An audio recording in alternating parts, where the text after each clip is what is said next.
I don't know about you guys, but I'm feeling a lot of deja vu as of late. It was just over a month ago you and I were here in exactly the same place, Bainbridge Island, which is stunning and just outside of Seattle, Washington, and we were looking at a crossover, but the deja vu really isn't that. The deja vu is two things. Number one, here's another crossover from yet another brand that didn't have a crossover in this segment of crossover. Whew! However, we do need to look at this again, not just because we like coming to Seattle, Washington, but there's a lot of tech going on here as well as design that we need to unpack, like things like electric motors in places we didn't expect, and not just for a hybrid system. So with that, let's do a tech review on the 2019 Lexus UX200 and 250h.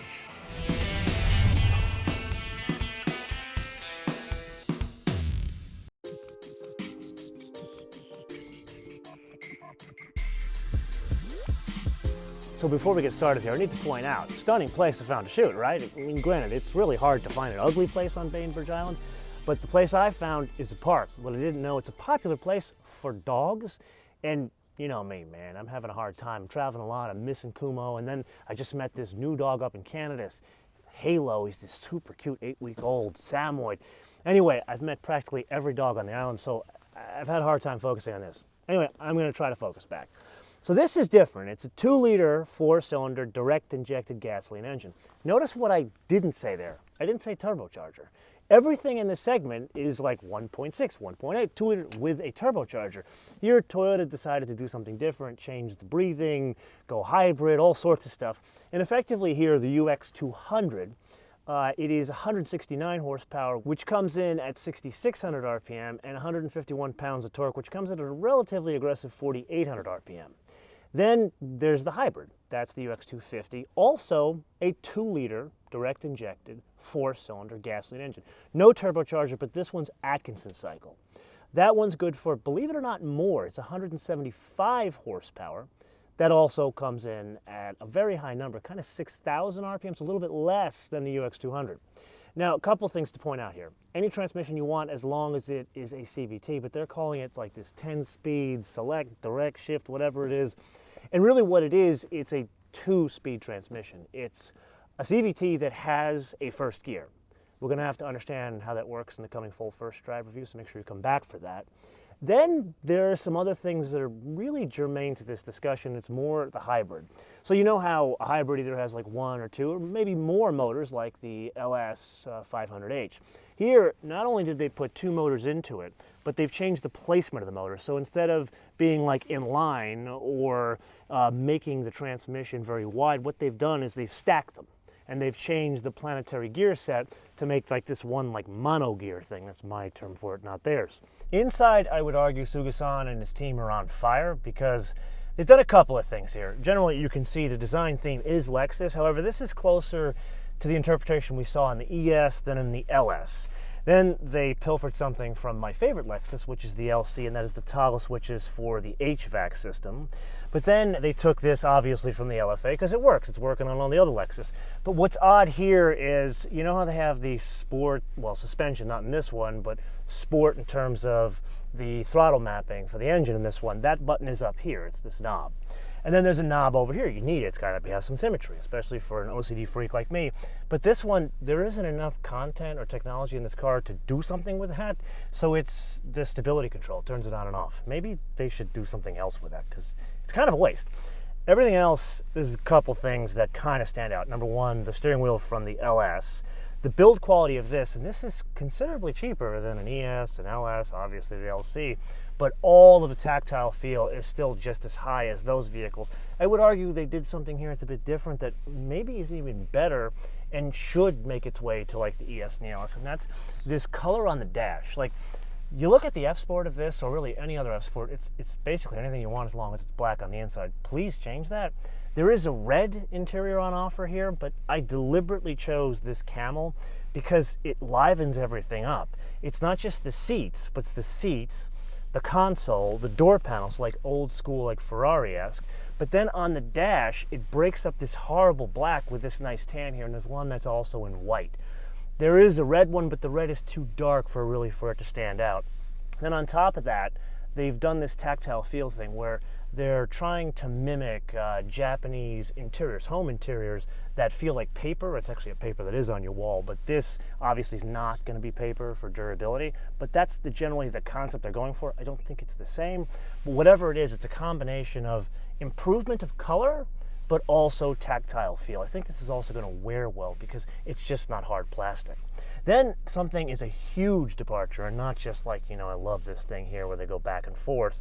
That is only on the hybrid and the F Sports. This one's not an F Sport, so it has the standard gauges. But then there's the radio system. No knobs. Normally I'd be complaining about this because please, let's do knobs. I'm still not sold on this, but they've changed it. They moved it all down here, and not just in this ridiculous trackpad, which again, please, let's get away from the trackpad. They're starting to listen to some of my previous episodes in that they've got these thumb wheel controllers. There's volume up here, tuning down here, and then buttons that go through the different presets of Sirius, your CDs, MP3, whatever. This I'm excited to try because I can already tell you your hand falls down here and it actually kind of works. We're going to have to try this on the road to really understand it. The rest of it, I gotta say, this is, compared to the Cadillac and the Volvo, it blows the Volvo out of the water in terms of tactile feel and general, the quality on the inside.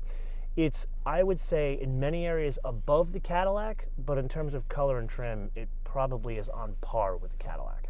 A couple of months ago, I introduced you to the concept of global architecture - compact in the grand Toyota empire.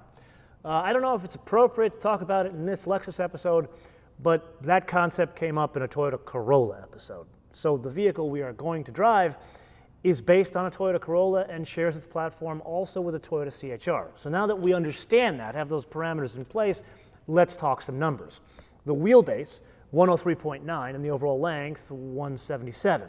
Now, that's interesting when you consider that Cadillac we just drove, the XT4, direct competitor to this thing. It's 5.5 inches shorter than the Cadillac. Then there are the bits underneath the vehicle. In front, McPherson struts with anti-roll bars. In the back, it's a multi-link unit with trailing arms. So that should sound familiar from our Toyota CHR episode. 12-inch diameter rotors in the front, 11.1-inch diameter rotors in the rear. Then there's a major diversion here from the Corolla and the CHR's global compact architecture in that the UX is an all-wheel drive vehicle. Those others, at least in this country, are not. And the way they do that is a bit of a novel solution. I would call this thing like a baby P1, because what they do is there's a UX, which is front-wheel drive internal combustion engine only, much like the Corolla. But if one were to say they need all-wheel drive, the only way to do that is with a hybrid. But they don't connect the gasoline engine to the back wheels. What happens is there is an all-wheel drive system, but those back wheels are driven by an electric motor. That's why I call it a baby P1. Kind of an ugly one, but a baby P1.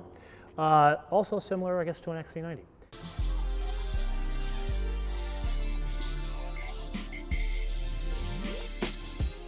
You know I like to save the best for last, so let's talk about the mass. The most basic UX, the one with the internal combustion engine, 3,307 pounds. Then there's the hybrid. I'm kind of surprised that the weight difference is only this much. 3,606 pounds. Especially interesting when you consider it's not just an additional propulsion system, it's an additional propulsion system and grafting on an all-wheel drive system. Then there's the reason for being for these things. So the basic UX again, 29, 37, 33 combined. And then there's the hybrid, really reason for being here, 41, 38, 39 combined. Lexus, they're like doing victory laps, saying that this is like the best fuel economy in the segment by a long shot, which I believe it is. Something we'll spend a little time talking about in the coming full first drive review. But I do need to focus on one thing here. We've looked at a lot of these. We've looked at Cadillac and the Volvo as of late. And I feel like design is the point of these things. Forget about fuel economy and what they can do. I feel these things are not so much design accessories, but you are staking a claim as to what your vehicle is by how it looks to you. And this is, I think, the most unusual looking out of all the ones in this segment. So I'm going to turn this around to you and say, is this attractive to you? Not whether you would buy it or not, but is it attractive to you? And if you were to put them in order, which one is 1, which one is 2, which one is 3, out of this UX, the Cadillac XT4, and the Volvo XC40? Let me know in the comments below, or via our social media, MotoManTV on Word, MotoManTV on Word, Facebook, Twitter, and Instagram. And with that, I am going to say that hopefully there are some more performance cars coming down the road for us, because we've been doing a lot of these as of late. And if I'm reading the tea leaves correctly, something 500 horsepower is coming up very shortly. And it's not an SUV or a crossover. Until I see you next time, be später.